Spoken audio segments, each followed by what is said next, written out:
Welcome to the Celebrate Brave podcast. I'm Nicole Steinbach, your host and the International Bravery Coach for Women in Tech. I serve women all over the world to earn more money, create more opportunities, and thrive in the tech industry because tech needs all of us. Are you ready? Let's go. Hello, brave people, and welcome back to the Celebrate Brave podcast. And I am going to start with a message of gratitude that you are spending your time with this content and with me. The Celebrate Brave podcast is, it's just such a gift. And I am so grateful for you listening and also for you when you send me feedback and ideas, stories, people you want to hear interviewed. I'm just so deeply grateful. And so today we're doing something really near and dear to my heart.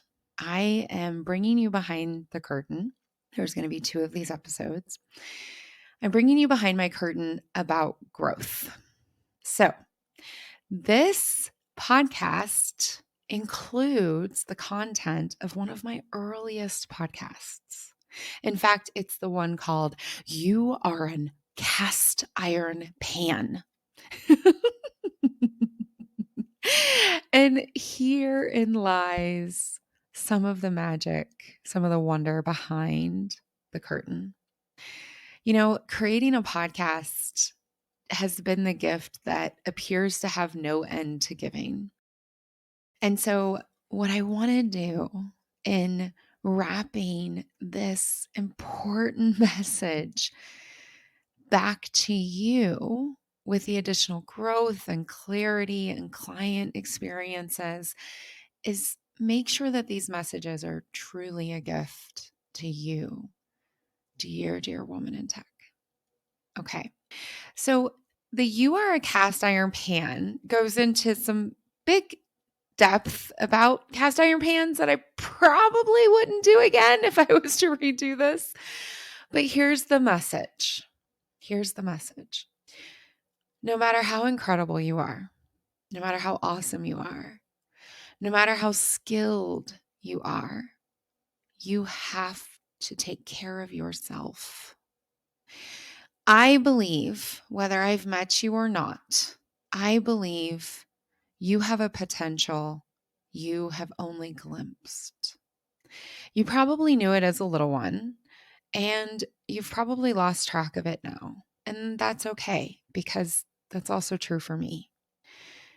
And you need rest. The integration, because I don't really like to talk about work-life balance, I like to talk about integration, especially for those of us who are working globally, those of us who are leading teams.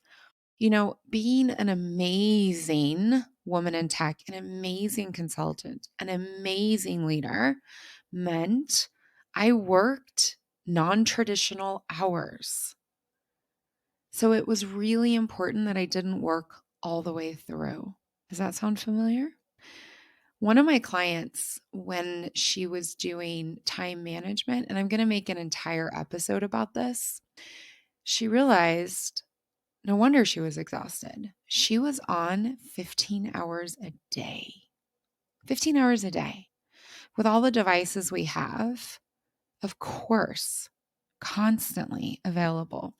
Another client realized she was never off because she was always thinking about work.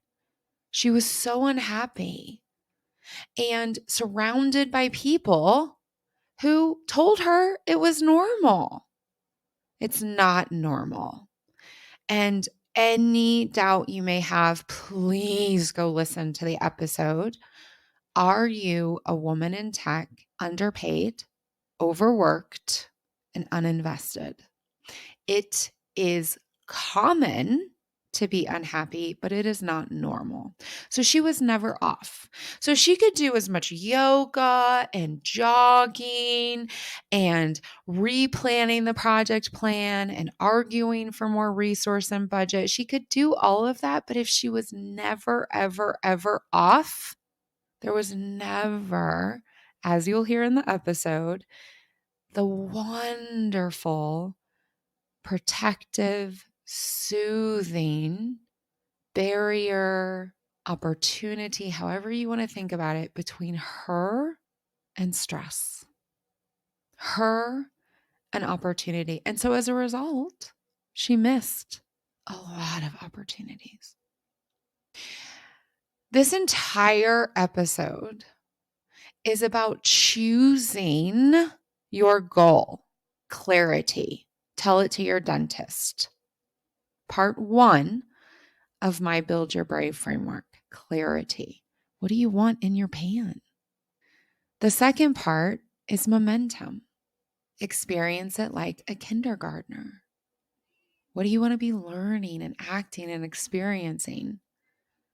That beautiful offness, as she called it. Okay, I'm transitioning into my off time, which was really hard. The next episode is going to be all about catching the bunny, i.e., the first time we do something is hard. We're not good at it. And the third part of the Build Your Brave framework is accountability. Really taking care of yourself, owning it like a boss.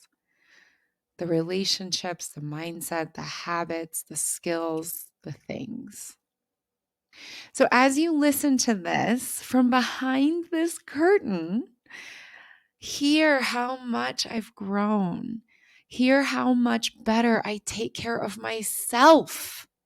Hear how much clearer I have become in less than a year. You can have this too.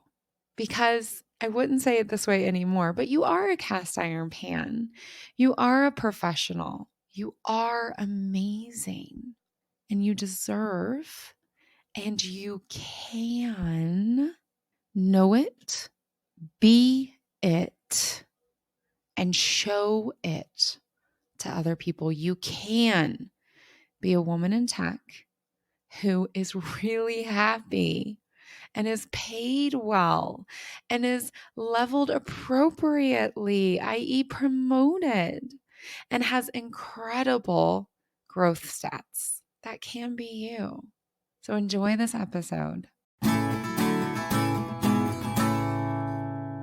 Did you know that you are a cast iron pan? Right? Oh my goodness. Where is she going with this one? Well, the first part is to say, if you are a vegetarian and you feel uncomfortable with non-vegetarians talking about their meat eating habits, I see you. You are valuable. Do not listen to this recording. Like, do not listen to this recording. All right. So for those of you that are still with me, hello, you are a cast iron pan. Now, I recently said this to a fantastic person in my life. And this is someone who can go pretty far with me on my metaphors. And she laughed so hard. And then her questions afterwards made me super committed to make this episode. So if you love it, praise her. If you hate it, complain to me. So you are a cast iron pan. Let's start with the foundation. So what is a cast iron pan? Of course, I'm talking about a pan that goes onto your stove. And these are, the old school pans. So this is from a time when iron got stable enough, could be formed enough to be cast. So to be formed over a template to create cast iron pans. These things are heavy as can be, and they're a bit sensitive. This is not one of the, non-stick pans. You can carry 3 of them at the same time. Of course, there's a place for those in the kitchen for sure. This I'm talking about, this type of pan, this cast iron pan, super heavy, and it's a sensitive little flower. They are expensive and they last forever if they're taken care of. You can buy them either seasoned or unseasoned. And basically, unseasoned means it's raw. You are the person that has to create the barrier between the heat on the iron and, in this case, the meat that is being grilled or being, I guess it wouldn't be called grilled, huh? Fried? I don't know. This is why I love cast iron pans. The other option is seasoned, which is essentially that someone else has gone through the heavy lifting. That's funny, but it is heavy lifting to create this barrier between this glorious heat of the iron and the meat that you are preparing. Okay. You got to get into the little grooves. You got to create this barrier so that there's this crispiness. All right. Why am I talking about all of this? Because here's the deal. I eat meat and I eat it with relish. So my family buys high quality meats, especially when we're talking about beef and a steak. There's going to be a marbling of fat. And before anyone sends me messages about fat being unhealthy, save your time. We're just going to disagree. So there's this gorgeous fat and all of these juices, and this is meat that has been slaughtered recently, and it is from an animal that was treated higher than the average crap meat you get in some stores. Okay, so you got this gorgeous foundational piece. And when you put it into a well cared for cast iron pan, and that pan is already heated, there's the sizzle of the seal. And this gorgeous crust begins to form very quickly. You flip it over one time, and the inside remains just like all those juices are locked in there. And oh my gosh, like you can control with practice, of course, you can control how well cooked this meat is. So for me, for example, I like medium rare. And with a cast iron pan that's well cared for, that's totally doable. And the flavor, granted, it's not as amazing as when it's grilled over actual fire, but I'm telling y'all, it's right below it. It's like right below it.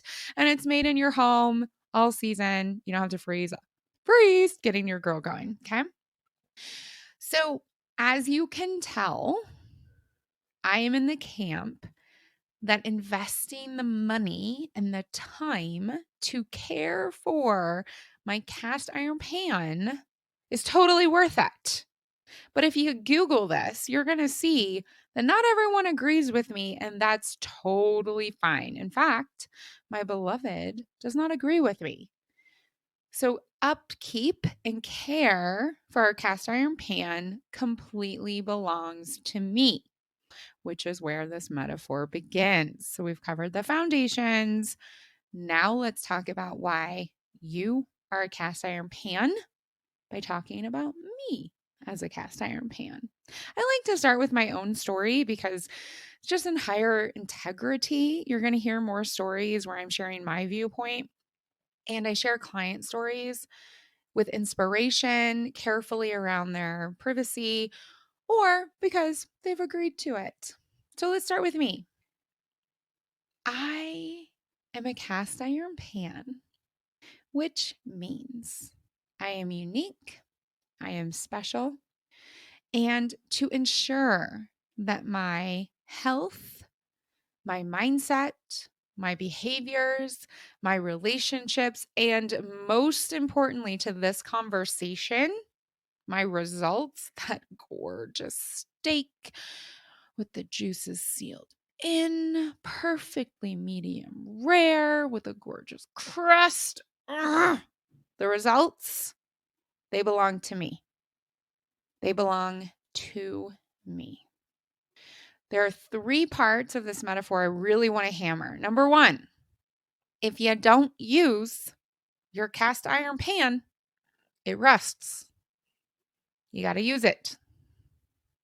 You got to know what you want to use it for.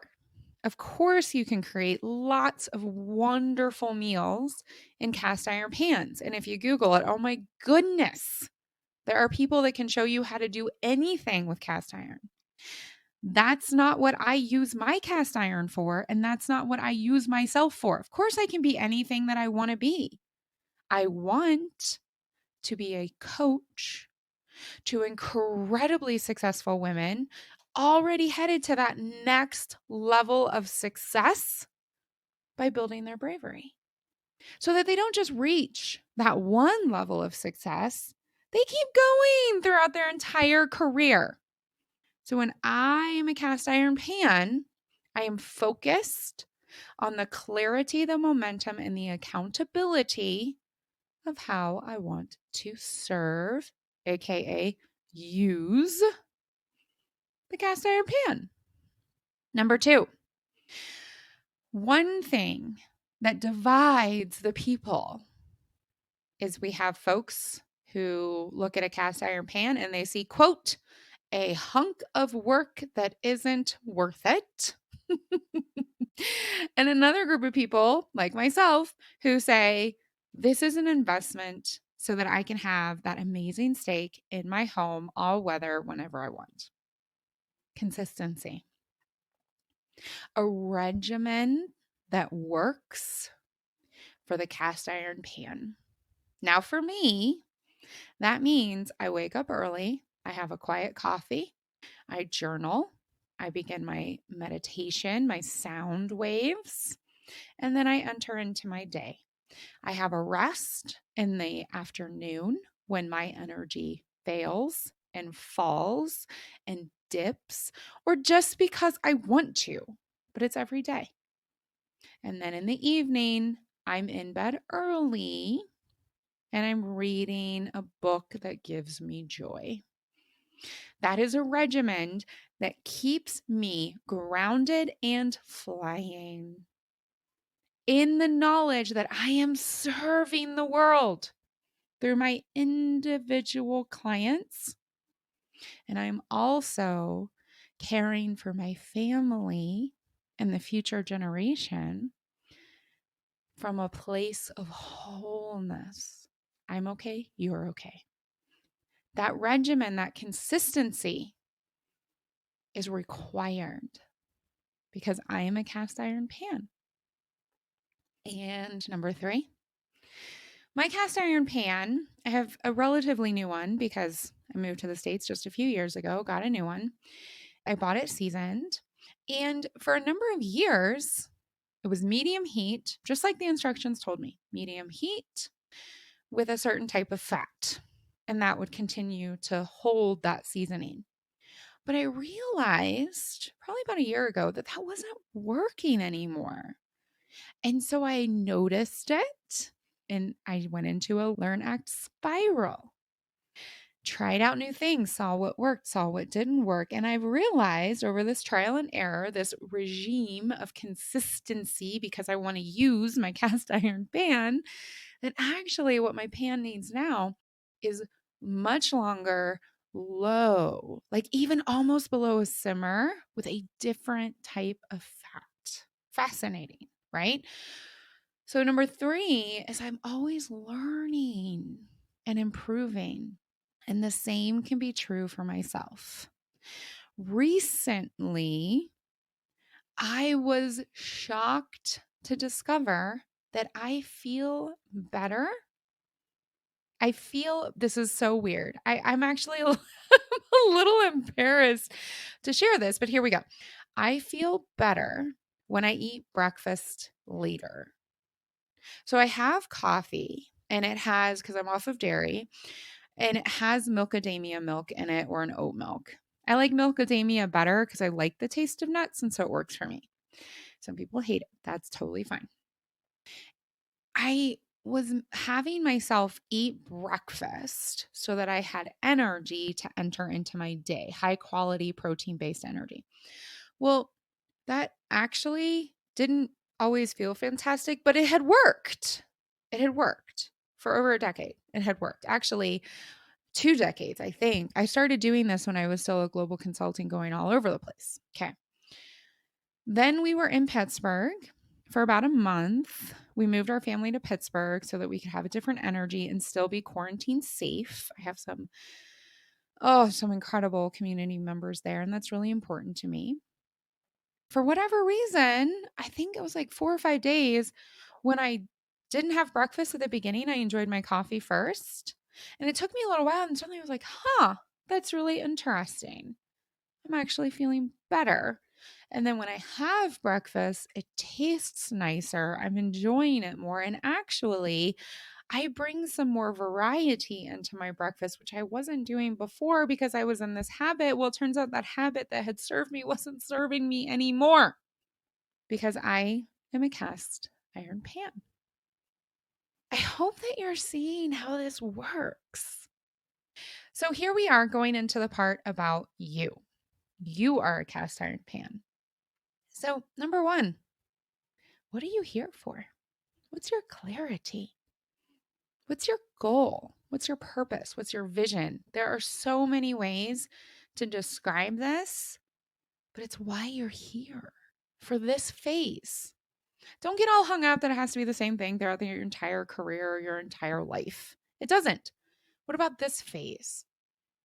What is your cast iron pan being used for? You got that clarity? I'm going to take this moment just to say, the first few episodes of this podcast, if you've missed them, they go through the 3 parts of my Build Your Brave framework. Tell it to your dentist, clarity.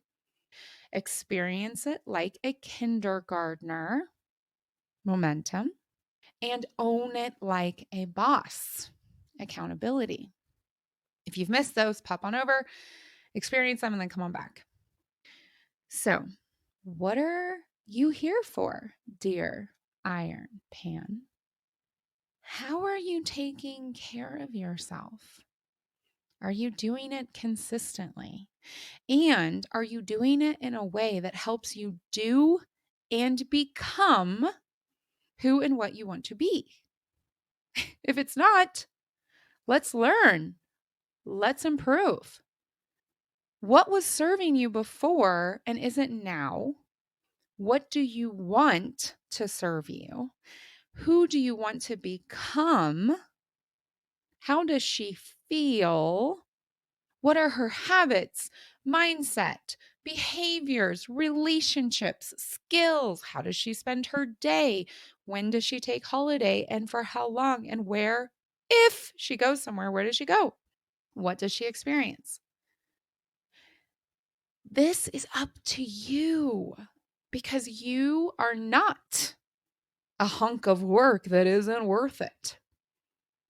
You are a unique, glorious being who is worth the investment, the consistency, and the continuous growth. Are you committed? Do you have your regimen? Are you consistent? Are you learning? Are you growing? Are you getting better? And if the answers aren't a clear frickin' yes, if you aren't, or if you don't, remember, you are a cast iron pan and you decide. Now, of course, you can take a shortcut. You'll taste it. You will taste the difference. So I recommend that you don't. I recommend that you pull it together and you let it go. That you jump into action and you step into reflection. that you lean in and that you lean out.